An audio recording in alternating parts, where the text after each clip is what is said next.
प्रभाग क्रमांक 7 मधून प्रसाद आढाव व सोनल अजमेरे भाजपकडून रिंगणात। कोपरगाव नगर परिषदेचा बिगुल वाजला असून प्रभाग क्रमांक 7 मधून प्रसाद बाळासाहेब आढाव आणि सोनल अमोल अजमेरे भारतीय जनता पक्षाकडून अधिकृत उमेदवार आहेत। माजी आमदार सौ स्नेहलताताई कोल्हे, बिपिनदादा कोल्हे आणि विवेक भैया बिपिनदादा कोल्हे यांच्या नेतृत्वाखाली उमेदवार प्रसाद आढाव व सोनलताई अजमेरे यांच्या प्रचाराला चांगला प्रतिसाद मिळत आहे। तसेच स्थानिक कार्यकर्त्यांचा आणि नागरिकांचा उत्स्फूर्त पाठिंबा मिळत आहे। प्रभागातील विकास कामांना गती देणे, रस्ते, वीज, पाणी यासारख्या मूलभूत सुविधा मजबूत करणे आणि नागरिकांशी सातत्याने संवाद ठेवत सेवा देणे ही आपली प्राथमिकता असेल असा विश्वास प्रसाद आढाव आणि सोनल अजमेरे यांनी व्यक्त केला आहे। निवडणुकीची प्रक्रिया वेग धरत असताना प्रभाग क्रमांक 7 मध्ये या उमेदवारीमुळे उत्सुकता आणि राजकीय चुरस वाढताना दिसून येत आहे। नमस्कार, मी प्रसाद बाळासाहेब आढाव, कोपरगाव नगर परिषदेची प्रभाग क्रमांक 7 या प्रभागाची निवडणूक मी लढवत आहे। मी प्रथमतः माजी आमदार सौ स्नेहलताताई कोल्हे, बिपिनदादा कोल्हे, विवेक भैया बिपिनदादा कोल्हे या तिघांचे आभार मानतो की त्यांनी मला या प्रभागामध्ये उमेदवारी दिली आणि सर्वप्रथम उमेदवारी करण्यासाठी सुद्धा या कोपरगाव शहरातील आणि या प्रभागातील जनतेनेच मला या प्रभागामध्ये उमेदवारी करावी म्हणून लोक आग्रहास्तव मी ही उमेदवारी करत आहे। समाजकारणात येण्याची प्रेरणा कुठून मिळाली दादा, काय सांगा? समाजकारण तसं आमच्यासाठी काही नवीन नव्हतं। तर माझे आजोबा माजी नगराध्यक्ष स्वातंत्र्य सैनिक कैलासवासी माधवराव आप्पा आढाव हे या कोपरगाव नगरीचे प्रथम लोकनियुक्त नगराध्यक्ष होते व सर्वात काळ या कोपरगाव नगरीचे ते नगराध्यक्ष राहिले।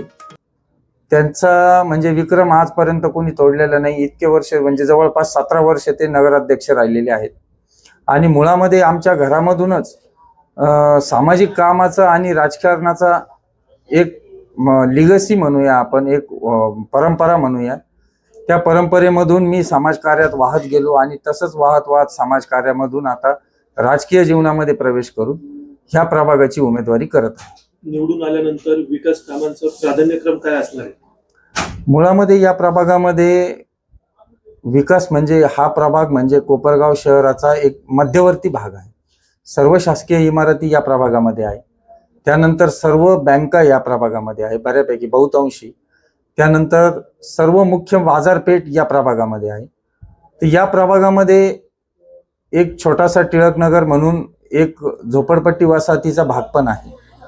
तर या सर्वांसाठी 24 तास उपलब्ध राहून आणि सर्वांसाठी 24 तास उपलब्ध राहून समाजकार्य आणि त्यांच्या समस्या सोडवण्यासाठी प्रामाणिक प्रयत्न करणार, एवढंच या निमित्ताने मी आपणास सांगू इच्छितो।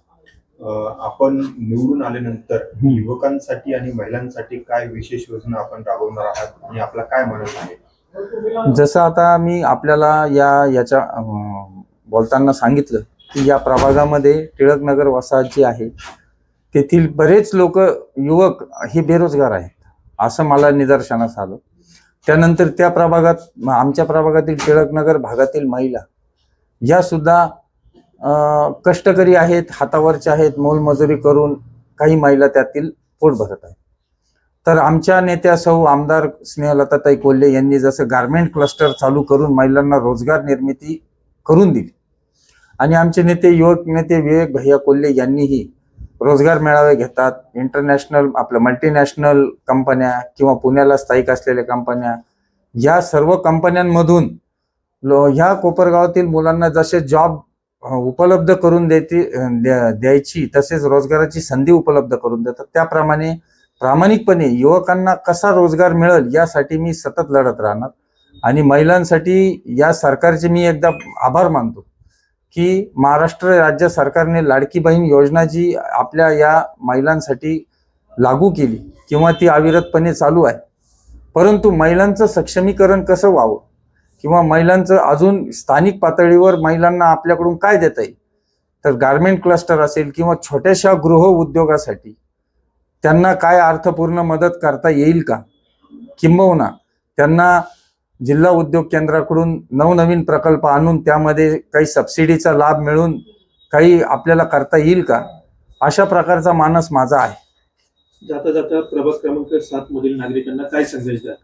मी हात जोडून प्रभाग क्रमांक 7 मधील नागरिकांना आवाहन करतो की प्रथमतः आमचे नगराध्यक्ष पदाचे उमेदवार पराग शिवाजीराव संधान, नंतर माझ्या सहकारी भगिनी सौ सोनल अमोल अजमेरे व मी स्वतः प्रसाद बाळासाहेब आढाव, आम्ही प्रभागातून 2 नगरसेवकांसाठी व नगराध्यक्ष पदाचे उमेदवार पराग संधान यांच्यासाठी मतरूपी आशीर्वाद कोपरगावच्या जनतेने, या प्रभागातील जनतेने द्यावे आणि तुम्ही मतरूपी दिलेल्या आशीर्वादाचं सोनं मनात चीज केल्याशिवाय मी राहणार नाही, अशी या निमित्ताने मी आपणास ग्वाही देतो.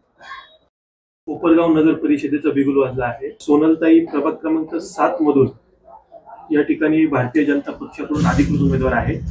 प्रचाराला देखील चांगला प्रतिसाद मिळत आहे. काय सांगाल?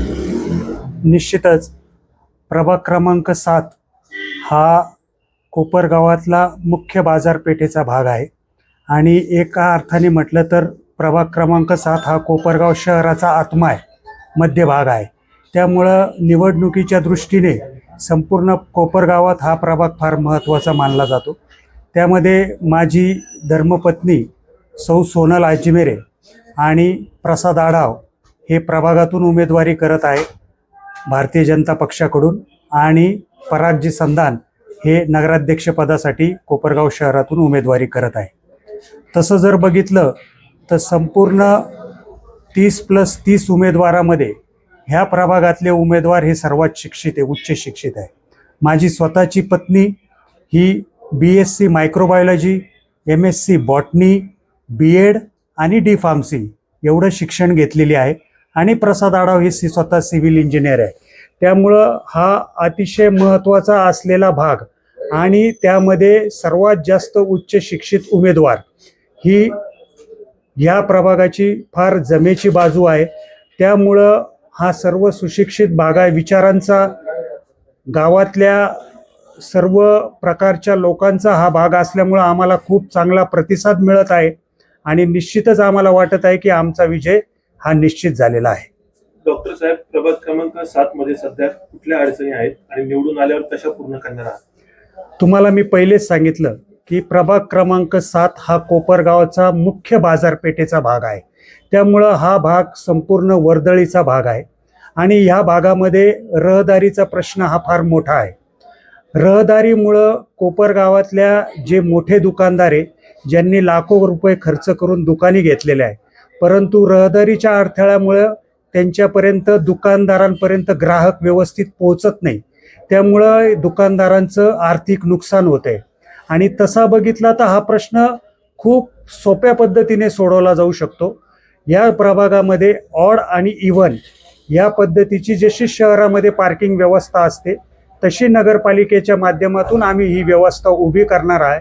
ती व्यवस्था उभी करणं काहीही अवघड नाही आहे आणि ह्या सोप्या उत्तरातून लोकांचा फार मोठी अडचण याच्यातून दूर होणार आहे आणि सगळ्या व्यापाऱ्यांना त्यांचा व्यापार करणं जास्त सोपं जाणार आहे.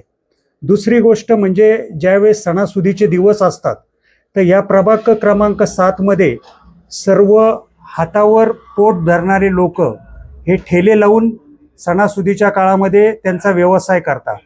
पण त्यामुळं काय होतं की रहदारी खूप खोळंबा होतो आणि ग्राहकाला त्या छोट्या दुकानदारापर्यंत जाता येत नाही आणि ज्यांनी लाखो रुपये भरून माल भरलेला असतो दुकानीत, त्या मोठ्या दुकानातही जात नाही. त्यामुळं प्रभाग क्रमांक 7 मध्ये काही अशा जागा आहे की जिथं आम्ही स्पेशल हॉकर्स झोन निर्माण करणार आहोत आणि त्या हॉकर्स झोनमध्ये या छोट्या व्यावसायिकांना त्या काळामध्ये व्यवसायाची संधी उपलब्ध होईल. त्यामुळं ग्राहक या छोट्या व्यावसायिकांकडे पण सहजतेने जाऊ शकतो.